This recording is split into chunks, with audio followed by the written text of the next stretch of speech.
mode.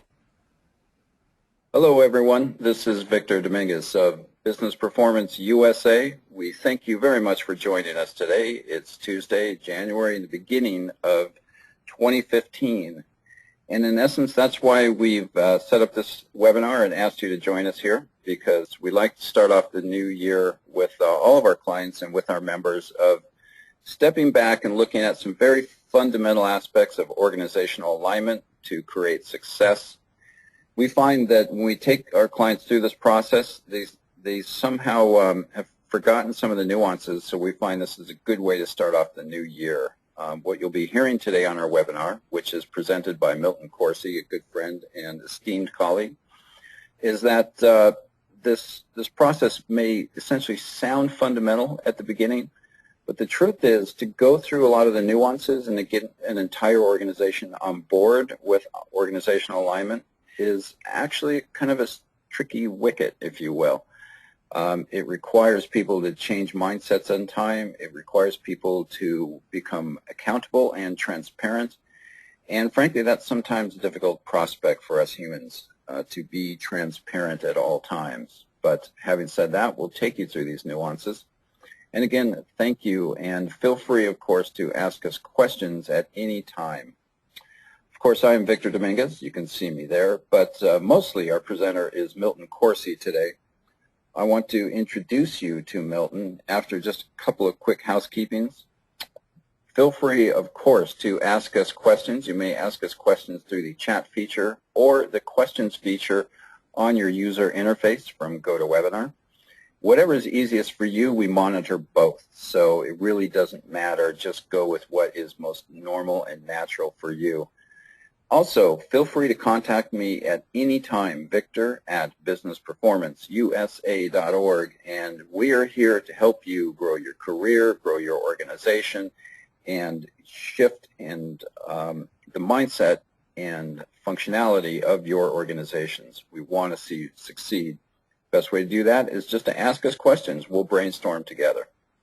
Let me move over to Milton here, and I'm really excited again to have him participate with us today.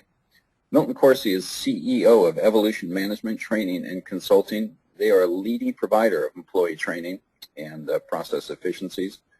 We know through experience that Milton has a passion for education, and we know from personal experience working with his clients, he's indeed a transformative individual which gets companies to the next place. In pursuit of his passion and purpose to educate others, he founded Evolution, his company here, to help businesses develop their leaders and master the challenges of today's world, which is certainly dynamic. In addition, Milton was the Associate Professor of Business and Dean of Administration for Gloucester County College for a combined 15 years, very impressive. Milton works with businesses using his core competencies in business development, operational management, competitive strategies, strategic and tactical business planning, sales force development, communications, problem solving, and decision making.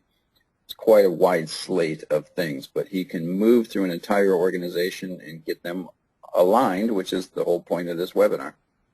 We know people love Milton for his passion, his passionate heart, his character. He's just a generally good guy, and we really look forward to hearing from him today. And I've talked enough, so Milton, it's all yours. Victor, thank you so very, very much for that wonderful introduction.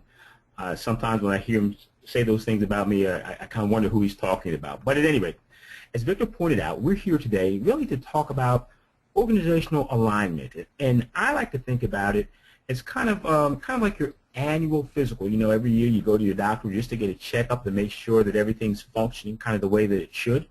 Well, kind of what we're going to be going through today is kind of an analogy of the same thing as it relates to your business. And what I would suggest to you is that not only you go through this and as we take this thing step by step kind of walk through it, but also have some of your colleagues, some of the people that you work with, just to see if all of you see your organization the exact same way.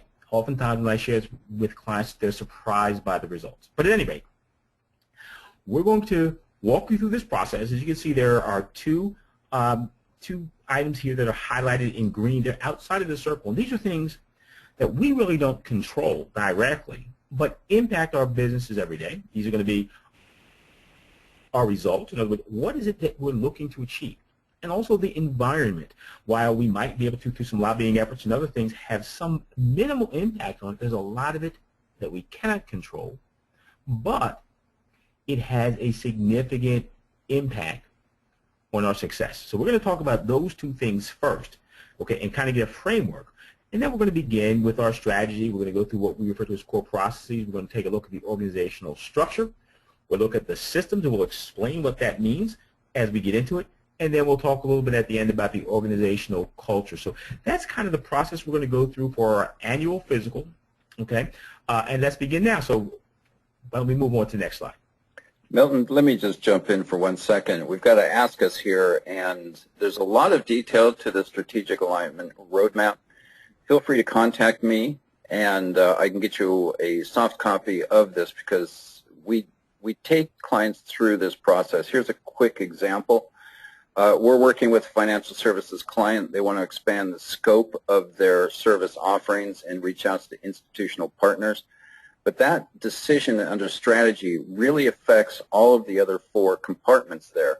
Which channel does that client go into? It's actually both. They need to talk to the people within those 2 channels, and that's a cultural issue because it seems like it creates internal competition, which it sort of does, so you need to work them through that process.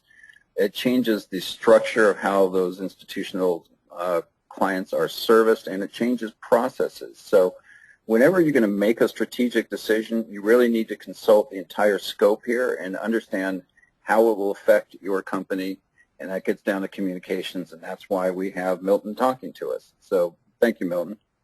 Sure thing. Okay, well, we're going to begin, like I said, with what are the results that we're looking for. We refer to those as KRAs, or key results areas. In other words, what are the specific things that you are trying to achieve? And if you're, say, if you're in manufacturing, it might be output on a daily, weekly, monthly level. It might be, if you're a sales organization, how many sales calls you make in a day or in a week or in a month or in a year.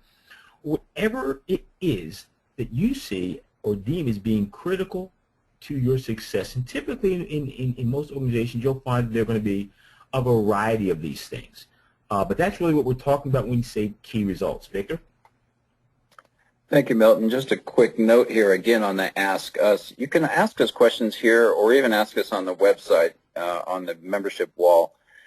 Of course, it's obvious that if you can't measure it, you can't manage it.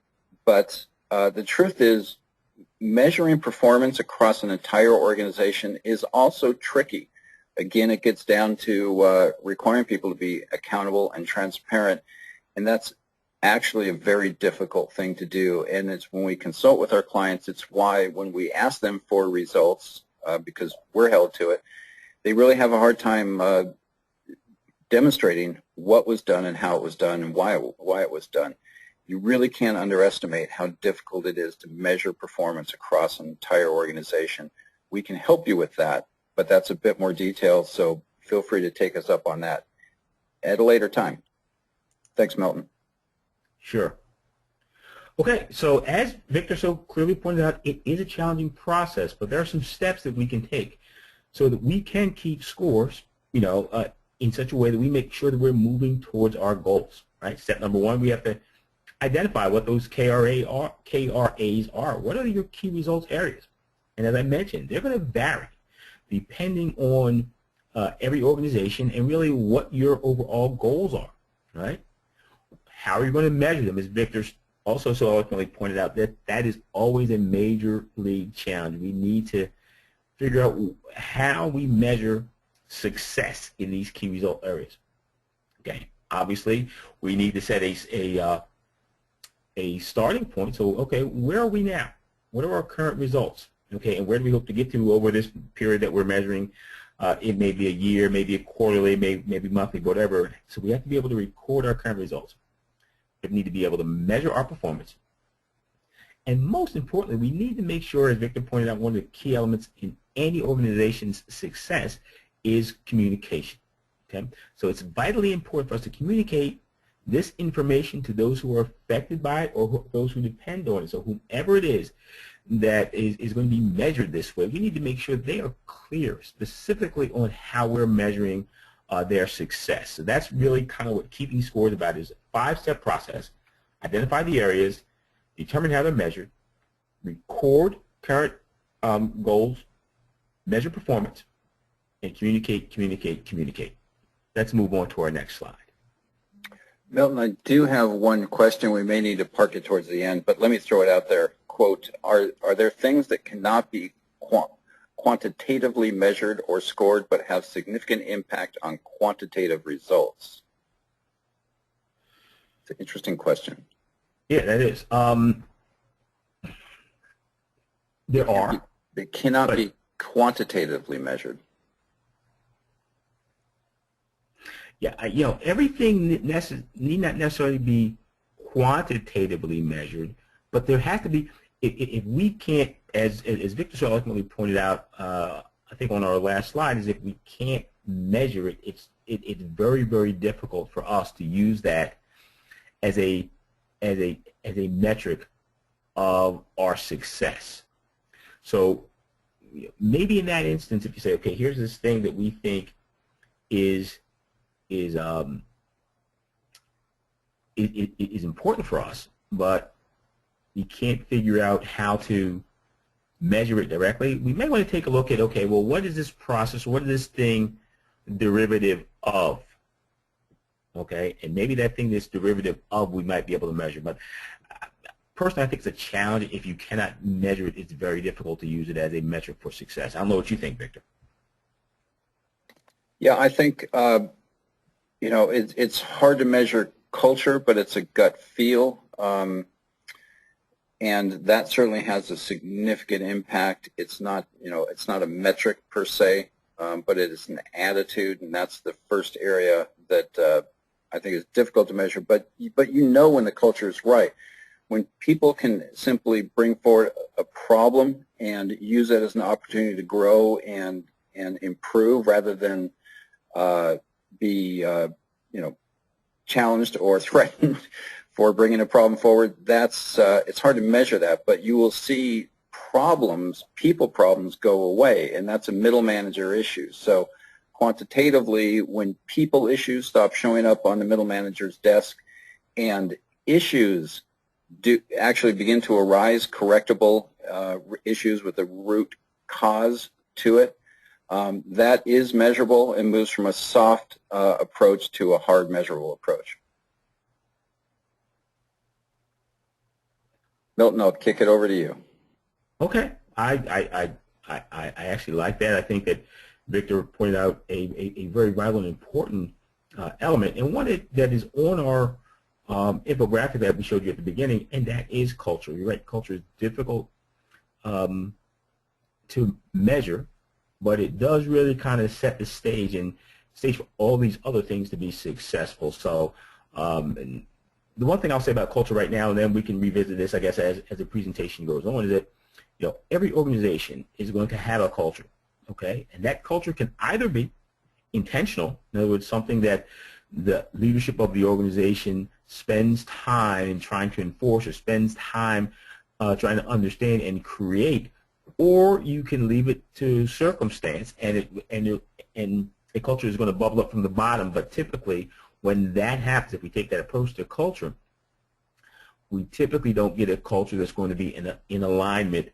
with our goals, which is obviously one of the, you know, the key element of today's webinar is how do we align ourselves so that everything is moving in the exact same direction to maximize our chances for success. So I think culture is probably the one that cannot be measured, but it is of vital significance, and we'll talk about it as we continue through today's webinar.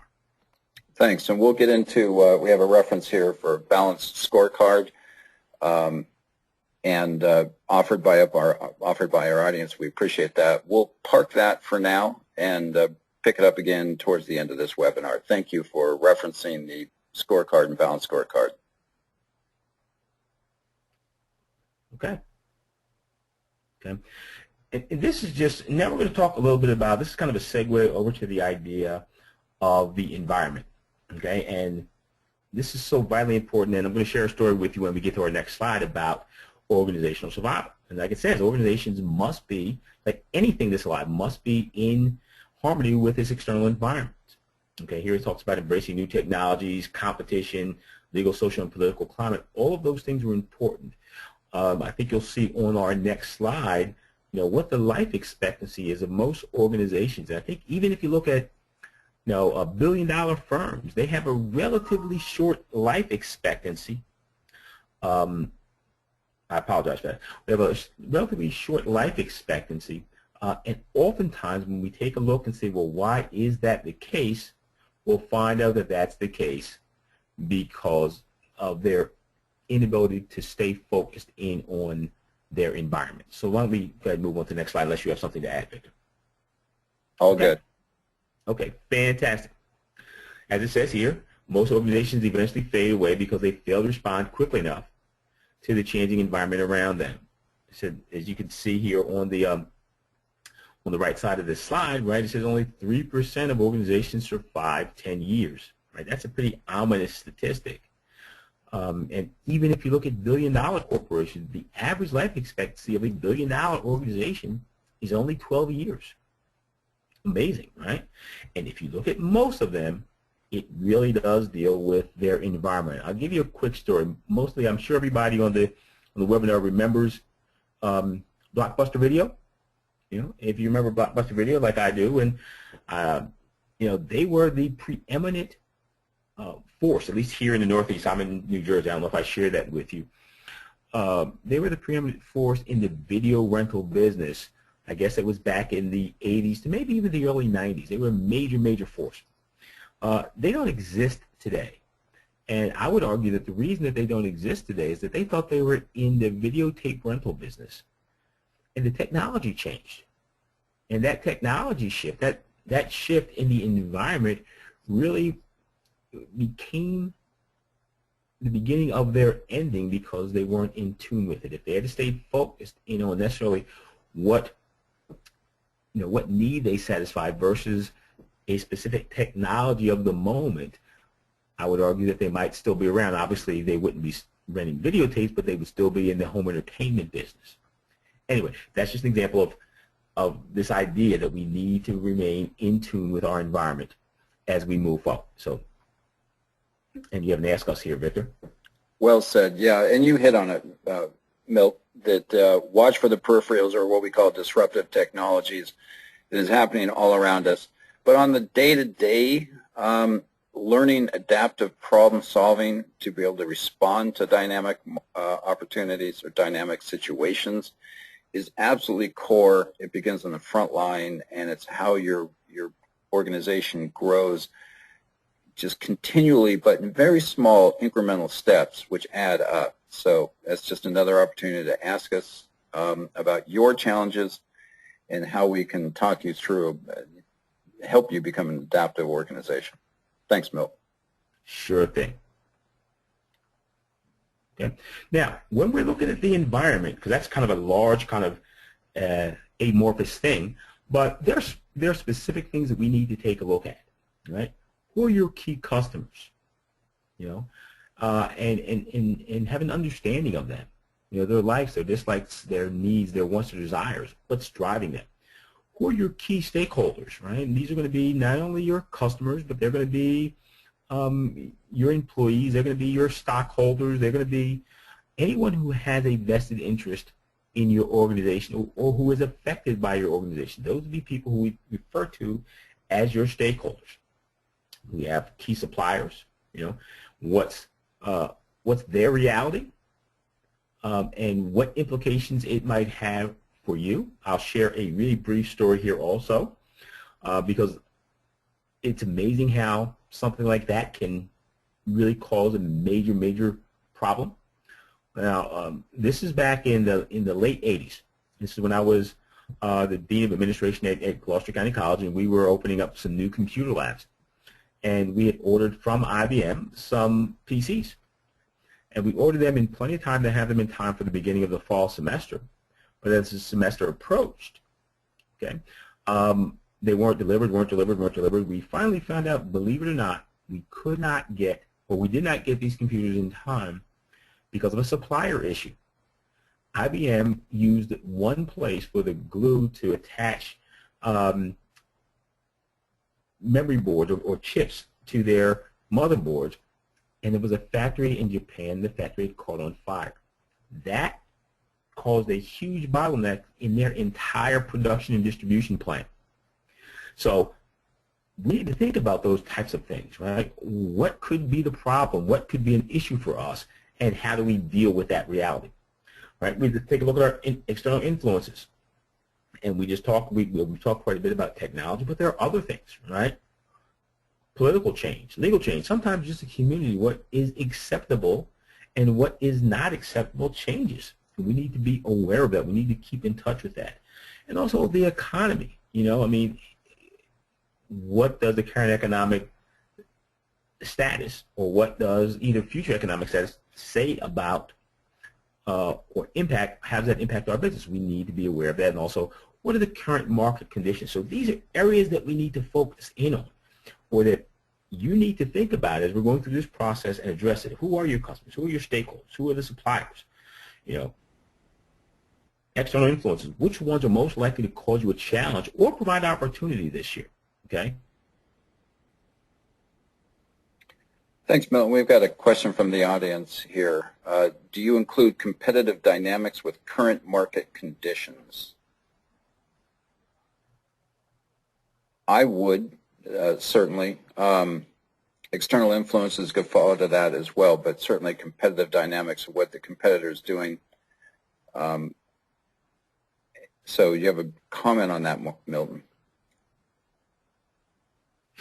Oh, do you include competitive dynamics with current? Absolutely, absolutely. You're absolutely correct. I mean, you know, there could be, yeah, that's absolutely part of the market conditions, or like you said, it also could be you know, an external thing. Competition is an inescapable element of, you know, of all business, you know, of all businesses. So we need to be aware of kind of what's going on. How that marketplace is changing, or are there new players who are going to fundamentally change that marketplace if they enter the sector in which we're operating? So absolutely, those would be things that would be part and parcel of both external influences and current market conditions. Thank you, Milton. Okay, great. Now we're going to move on. So that was kind of the two things that we really can't control, but have significant influence over our business, right? We can't necessarily control our results. Results are a derivative. We can't necessarily control the environment. The environment is what it is, but it has significant impact on our business. But now we're going to move inside that circle into the things that we absolutely can control. And the first thing that we need to talk about is what is our strategy and our core ideology. And both of these need to be in alignment with what the results are that we're looking to achieve and the environmental realities, right? And as you see on the slide, we've kind of broken it out into two separate and distinct line items here, if you will. Right? If you look at business strategy, this is more the pragmatic side. This is kind of what we will do. What are our technical capabilities? What are our core competencies? Why do people want to do business with us versus our competitors? Right? It's typically based on, as the slide here says, Western philosophy. It's about doing things, achieving things. And if we think about, if we look at our brain and think about what side of our brain are we really focusing in on, or that typically drives this stuff, this is more the quantitative stuff, right? It's a sequence of events. It's rational. It's logical. So it's kind of how are we going to go about doing things. On the other side, and from my perspective, really that should be in the driver's seat here is really what is our core ideology. Okay, as it says here on the slide, this might be considered the character side, or really it answers that fundamental question that really drives us all: is why do we do what we do? Right? Why are we here? Why do we get up in the morning? What drives us? Right? And I think that core ideology really kind of should be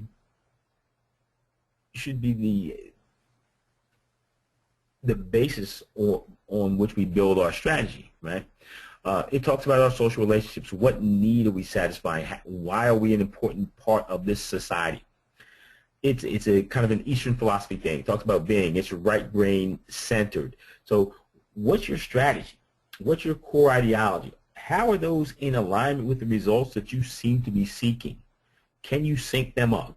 If you see gaps there, then that's something that you need to focus in on moving forward, right? So that's kind of what we'd say about here. I see we have a question.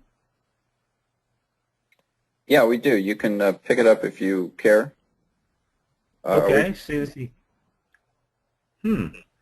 Okay, how does the new areas of neuroscience and holistic problem solving impact how a business goes to market? Very, very interesting question. That's a webinar in itself, but I can take that. You exactly.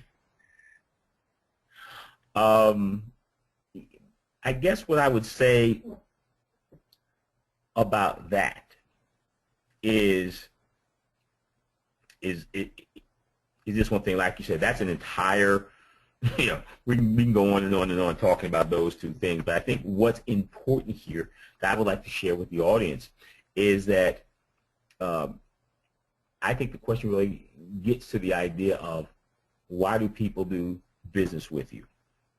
Okay, and I think that people tend to do business. I don't know how many people in the webinar have ever heard of Simon Sinek, but he actually has a saying that I love. I mean, and I think it's quite accurate here, and I think that's important for business people. And I think when we think about how we go to market, how we talk about what it is that we do, that is vitally important. And there's a boatload of research that I've seen recently. Matter of fact, I just read an article yesterday in Harvard Business Review about this, and that is that most decisions aren't made logically; they're made in our emotional center. Right? So if we look at this slide, that once again, why the core ideology is vitally important, because to quote Simon Sinek, people don't buy what you do, they buy why you do it. People don't buy what you do, they buy why you do it. So if that's the case, we need to be clear in our why and why we do what we do, and we're going to connect with people who have a similar why. Right? There's people who love the iPhone versus the Android, and that's because they really connect more with what the heart and soul is of Apple. So I think that's the best way I could kind of address that right now. Vic, if you want to say anything. Yeah, I think I'll see if I can bring this up towards the end of it, but it gets down to the key word here is problem solving, and the classic, if you keep doing the things the way that you've always been doing them, you may not be solving the same old problem.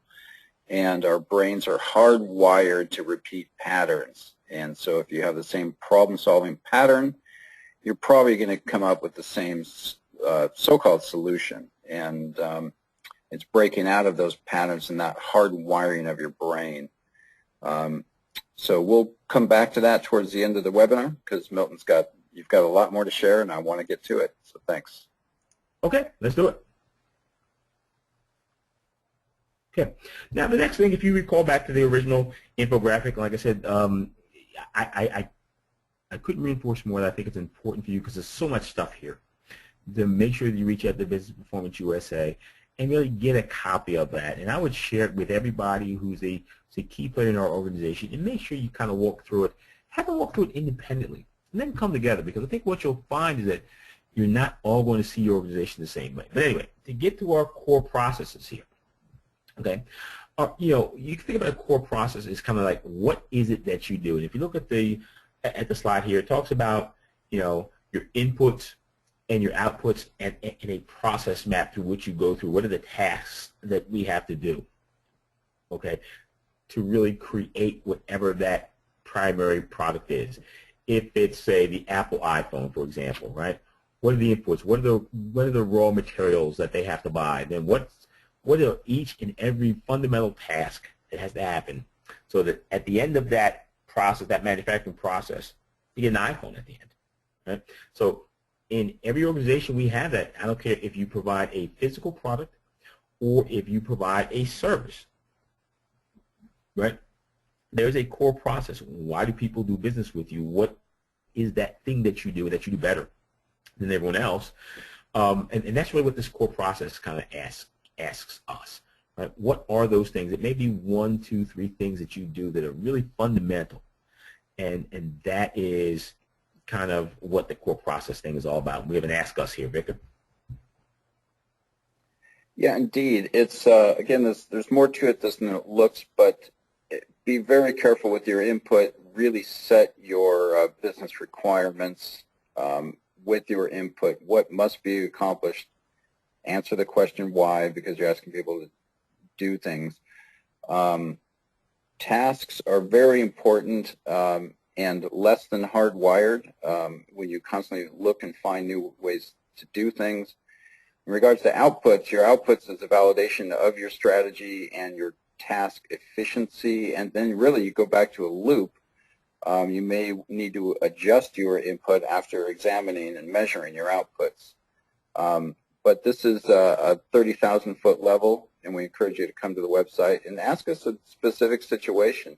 We're trying to accomplish this. We tell our teams that, meaning inputs, and yet we're not getting the right output. Talk to us about how we can break that down and run a diagnostic for you. And let's figure it out together. Outstanding. Okay. Now we're going to talk about your structure, your organizational structure. In other words, how is your organization put together, and is that supportive of your strategy, of your core processes, that is going to drive us toward the results that we're looking for, right? Here we have a definition of structure, right? Mechanisms we use in the organization to define relationships and to specialize and coordinate activities. So how are we put together, right? There are a variety of different structure that an organization can undertake, but you need to ask yourself that critical question.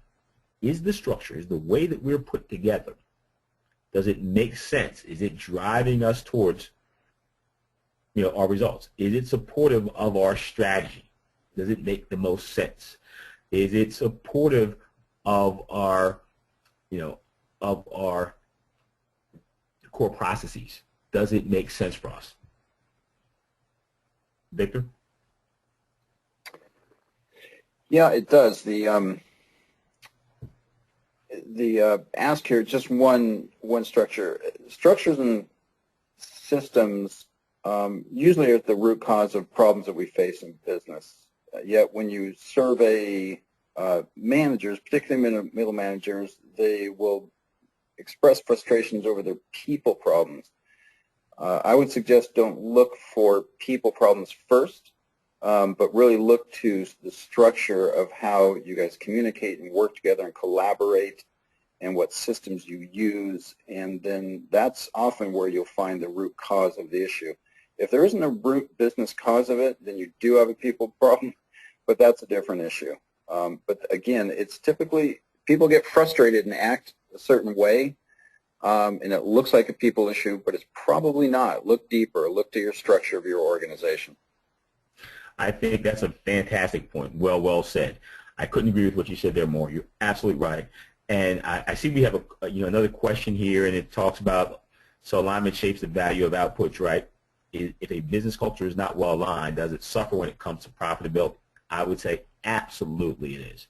And in deference to Super Bowl week, this is Super Bowl week, and we have really the two #1 seats, and I'll use a kind of a football analogy here. One of the teams, the New England Patriots, have been successful continually over the last, 15 years or whatever. They have continually and habitually been one of the best teams in the league. I just saw a statistic when the current owner of the team, Mr. Kraft, bought it. I think the team was valued, to this question specifically here, the team was valued at $128 million. The team is now worth a little over $2 billion. And a lot of that success really is driven by the culture that Mr. Kraft and the coaching staff there have been able to kind of create. If you take a look at The players have come, players have gone, and they've had some great players in New England, but not a lot of Hall of Famers. But this is their, in those 15 years, this is their unprecedented 6th Super Bowl appearance.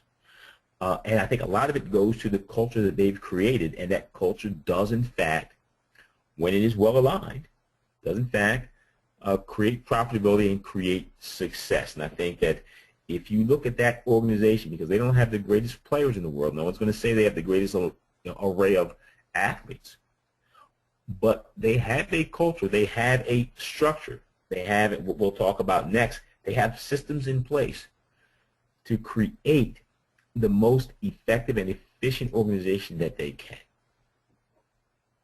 That's a good example, Milton. Thank you. Sure. Okay. And here simply, hierarchy defines reporting relationships and lines of authority. It really kind of deals with the whole structural element of your organization.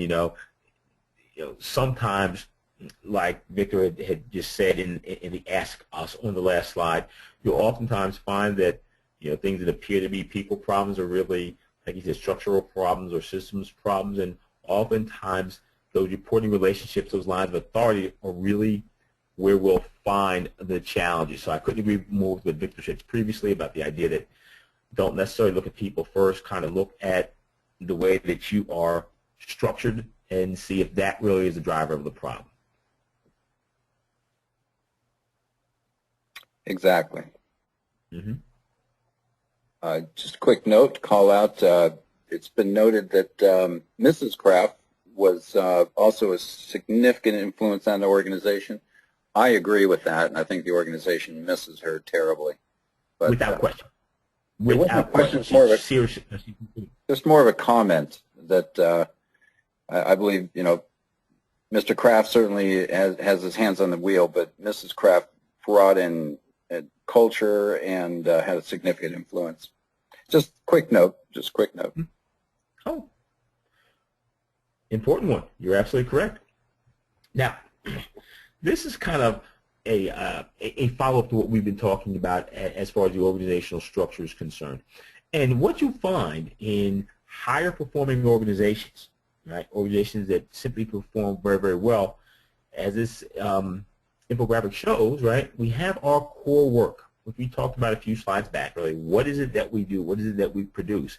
And then you see around it all the things that are required to happen, all the things that are required to occur on a regular basis and somewhat seamlessly, and oftentimes not necessarily something that's seen, right? But if these things don't happen, you're going to have problems.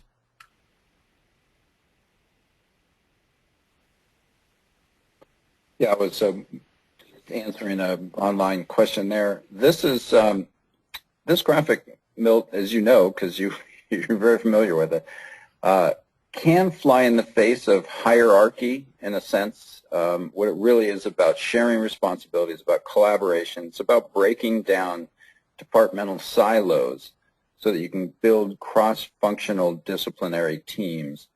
And we've had a lot of success. You, our partners at Business Performance USA, with intra-departmental liaisons, assigning somebody to really break down those barriers and educate and communicate and collaborate. In my role, it's typically marketing, collaborating with sales, collaborating with IT, collaborating with service and product delivery and customer service. That's where we need to rethink our roles a little bit and bring functional expertise, our own functional expertise to the table, but let's collaborate with others with their expertise and find commonality. And it breaks through the tradition of role, hey, this is my job, this is your job, stay in your cube, I'll stay in mine. I think that's absolutely well said, very important also, because I think if we don't do those things, if you don't break down those barriers and those walls, you're right, we end up creating, this false narrative that marketing stands alone or engineering stands alone or all those kind of good things. But at the end of the day, as this graphic I think so pointedly points out at the end of the day, it's all about that core work, that core process. What is the product or service that we're providing, and what are the roles that we all have to play interdependently to make those things happen? So I think your comment was spot on there.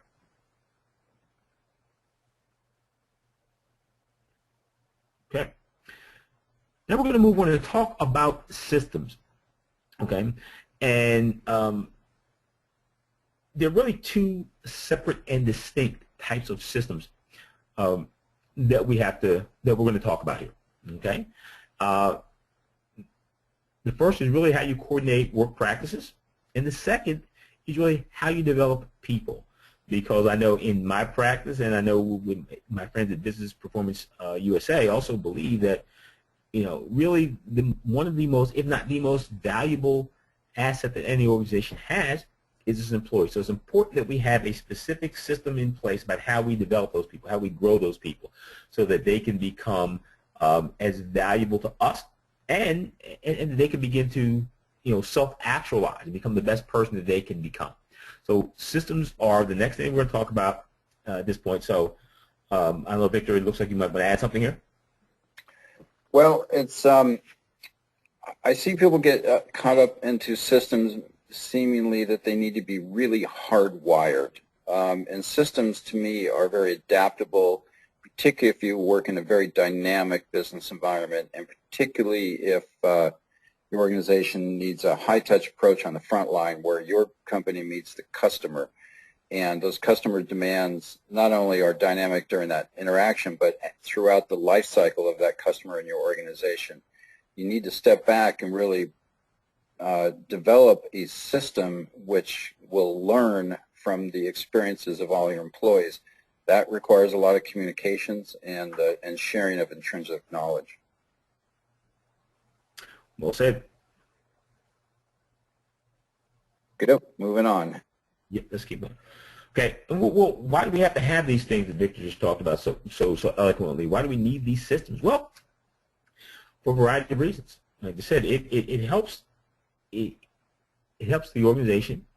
It helps direct it. It helps create standards. It helps create consistency in how things are performed within an organization.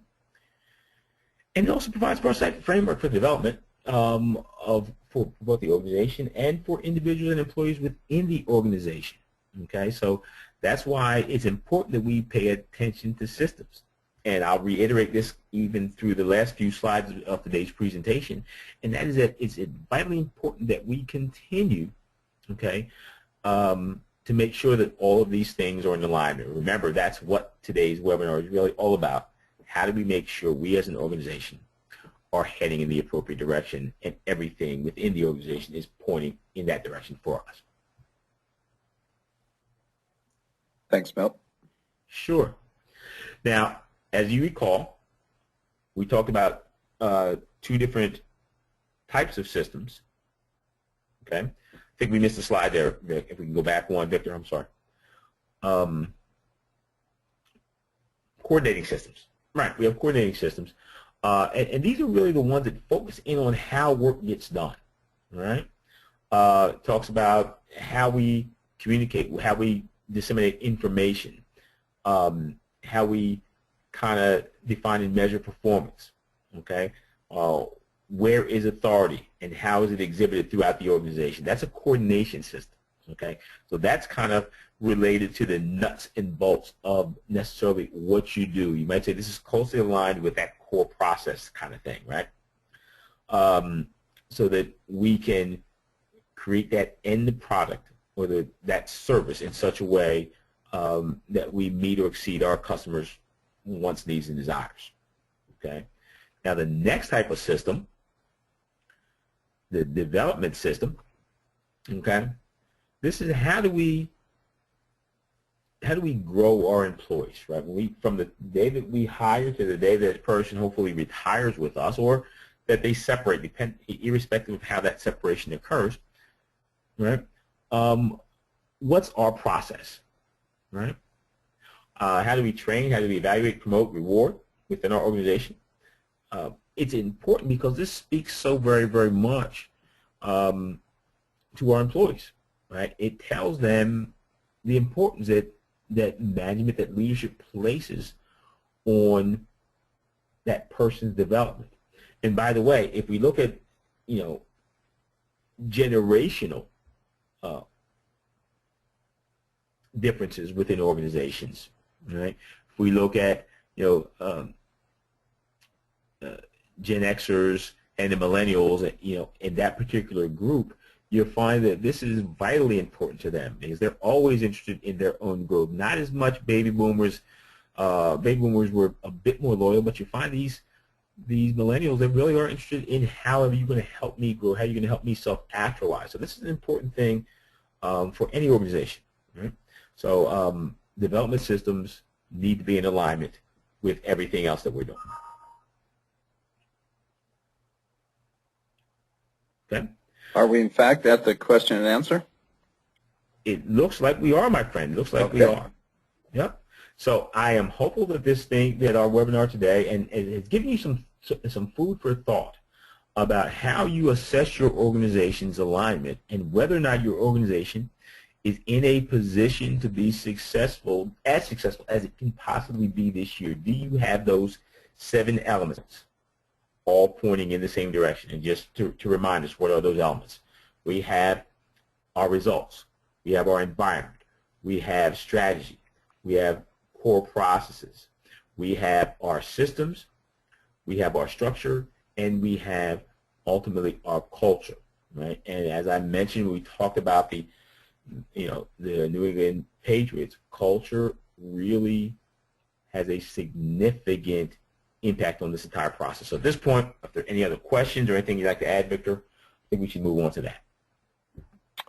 Milton, I'm checking. I think we've got our questions nailed down. I'm scrolling back. There was a question about hierarchical structure in flat organizations or in on-demand. I think you should always look at your hierarchical structure as being super flat, and that you can have conversations with C-suites and be able to communicate the good and sometimes bad news.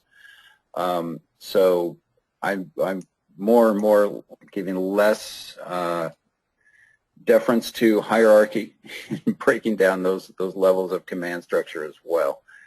But I think we've got our questions answered. Of course, you can contact Milton there, Milton at evolutiontrainingandconsulting.com, and brainstorm with them. And of course, you can do the same. My apologies, tricky finger there. You can do the same with us at Business Performance USA. You can contact me, Victor, at businessperformanceusa.org. And here's why, just real quick. Again, our webinars are designed to create awareness of what's possible and a reminder of the discipline it takes to really run a successful and thriving organization. Some of the things we talked about here today are fundamental. They sound like Business 101, but it's remarkable how often we get into companies, we as consultants within our respective businesses, Milt's, mine, my partners, and we find that they're not doing the fundamentals. They're just not doing the very basic push-ups and exercises and disciplines. So we are creating awareness for you, and when we say ask us, come to our website and literally do that. Just let us brainstorm with you, if you will, and I'll jump over to what our website looks like. This is a view of my own wall, if you will, the membership wall. And this is a place where you can ask us questions. What did you mean by structure? What did you mean by the strategic alignment roadmap? This is an issue I'm experiencing. So we're not here to truly advise. We're here to brainstorm and guide you in the right direction, but you need to take the steps. We're here to help you take each step as you go. So with that, we will close out. And Milton, again, terrific. Always good to work with you, and I look forward to doing that in the near future.